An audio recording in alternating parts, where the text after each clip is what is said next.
Hello दोस्तों, स्वागत है आप सभी का हमारे YouTube चैनल में। दोस्तों आज के अंदर में प्रतिस्थापन विधि को बहुत ही यूनिक तरीके से हल करना सीखेंगे।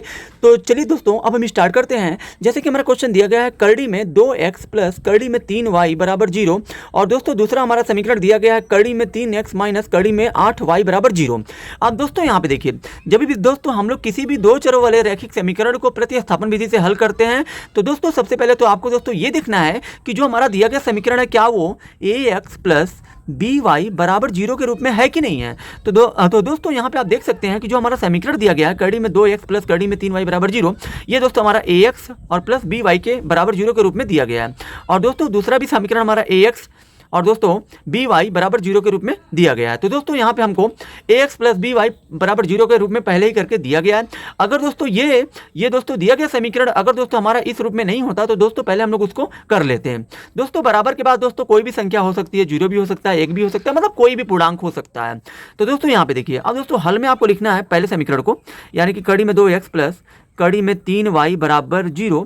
ये दोस्तों आपको पहला समीकरण मान लेना है 1। अब दोस्तों ये दूसरा समीकरण दिया कड़ी में 8x माइनस कड़ी में 3x माइनस कड़ी में 8y, ये वाला दोस्तों बराबर 0, इसको आपको मान लेना है दूसरा समीकरण। उसके बाद दोस्तों किसी प्रतिस्थापन विधि में दोस्तों आपको करना ये होता है कि दोस्तों किसी भी एक समीकरण को लेकर आपको दोस्तों समीकरण 3 बनाना होता है। समीकरण 3 में दोस्तों आपको बनाना क्या है वो दोस्तों आप यहाँ पे ध्यान दीजिए, ठीक है दोस्तों। तो दोस्तों यहाँ पे आपको लिखना है समीकरण 2 से। तो दोस्तों यहाँ पे हम जो है समीकरण 2 को ले रहे हैं, क्योंकि दोस्तों समीकरण 2 दोस्तों हमको आसान लग रहा है, इसलिए दोस्तों आप दोस्तों अपनी सुविधा अनुसार किसी भी एक समीकरण को लेकर समीकरण 3 बना सकते हैं। दोस्तों बनाना क्या होता है वो दोस्तों आप ध्यान दीजिए। तो दोस्तों हमने यहाँ पे लिखा यहाँ समीकरण 2 से, तो 2 आपका क्या है कड़ी में 3x माइनस कड़ी में 8y बराबर 0। यहाँ से दोस्तों आपको जो है x का मान निकालना होता है। कोई भी दोस्तों अगर आप समीकरण लेते हैं तो दोस्तों वहाँ से आपको x का मान निकालना है, और दोस्तों वही जो x बराबर जो भी आएगा वही आपका समीकरण 3 होगा। तो दोस्तों यहाँ देखिए, यहाँ कड़ी में 3x लिख दीजिए बराबर माइनस 8y माइनस कड़ी में 8y को भेज दीजिए 0 के बाद, तो हो जाएगा प्लस कड़ी में 8y। अब दोस्तों यहाँ से आपका x का मान निकलेगा तो x बराबर हो जाएगा कड़ी में 8y और बटे में दोस्तों यहाँ पे हो जाएगा कड़ी में 3 हो जाएगा। और दोस्तों यही आपका हो जाएगा समीकरण 3। यानी कि दोस्तों यहाँ से जो x का मान निकलेगा, जो भी समीकरण आप लेंगे वहाँ से दोस्तों आपको जो x बराबर लाना है और जो भी आएगा वो उसी को आपको समीकरण 3 मान लेना है। अब दोस्तों इसके बाद आपको क्या करना है, इसके बाद दोस्तों आपको समीकरण 3 का मान आपको दोस्तों समीकरण 2 में रख देना है, क्योंकि दोस्तों 2 से हमने 3 बनाया है तो 3 का मान फिर 2 में नहीं रखना है, क्योंकि जिस समीकरण को लेकर आप समीकरण 3 बनाते हो उस समीकरण का मान आपको दोस्तों जिससे आपने 3 बनाया है उसमें न रखकर दूसरे में रखना है, यानी कि दोस्तों समीकरण 3 का मान 1 में रखना है। तो दोस्तों यहाँ पे आपको लिखना है समीकरण 3 का मान समीकरण 1 में रखने पर। तो दोस्तों यहाँ पे आपको लिखना है समीकरण 3 का मान 1 में रखने पर। तो दोस्तों समीकरण 3 का मान 1 में रखना है, तो दोस्तों 1 को पहले आप लिख लीजिए, क्या दिया है कड़ी में 2x प्लस कड़ी में 3y बराबर 0 है। अब दोस्तों यहाँ देखिए, ये कड़ी में 2 है तो 2 लिखिए, यहाँ दोस्तों कड़ी में 2 और दोस्तों x यहाँ पे कुछ नहीं है तो गुणे का चिन्ह है। x का मान दोस्तों क्योंकि दोस्तों 3 का मान हमें 1 में रखना है, तो दोस्तों 3 हमारा क्या दिया, x बराबर कड़ी में 8 बटे कड़ी में 3 y दिया है। तो दोस्तों यहाँ पे कड़ी में 8 बटे में कड़ी में 3 कर लीजिए और y कर लीजिए, और दोस्तों कोष्टक बंद, प्लस है तो प्लस, फिर दोस्तों ये कड़ी में 3y है तो 3y बराबर 0 है तो 0। अब दोस्तों यहाँ पे देखिए क्या करना है आपको, इसके नीचे दोस्तों कुछ नहीं तो 1 है, तो दोस्तों इसका गुणा आप अंदर कर लीजिए। तो कड़ी में 2 का गुणा कड़ी में 8 में करेंगे तो हो जाएगा कड़ी में 16, और बटे में दोस्तों 1 का गुणा कड़ी में 3 में, तो कड़ी में 3 हो गया, y है तो y प्लस कड़ी में 3y बराबर 0।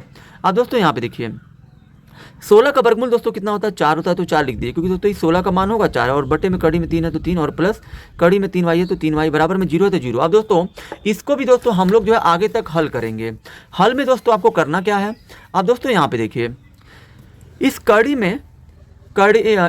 3 के नीचे दोस्तों हर कुछ नहीं है तो यहाँ पे एक लिख दीजिए, क्योंकि दोस्तों एक हर छिपा होता है। अब दोस्तों कड़ी में 3 और 1 का लसा लीजिए तो हो जाएगा आपका कड़ी में 3 बराबर है तो बराबर ऊपर बटे कर दीजिए, कड़ी में 3 से कड़ी में 3 में एक बार में भाग जाएगा, 1 का गुणा ऊपर कर दीजिए 4 में तो 4 हो जाएगा, y साथ में तो y हो जाएगा, प्लस 1 से कड़ी में 3 में भाग दीजिए कड़ी में 3 बार में, और कड़ी में 3 का गुणा कड़ी में 3 में करेंगे तो जाएगा कड़ी में 9 बराबर में 0 है तो 0।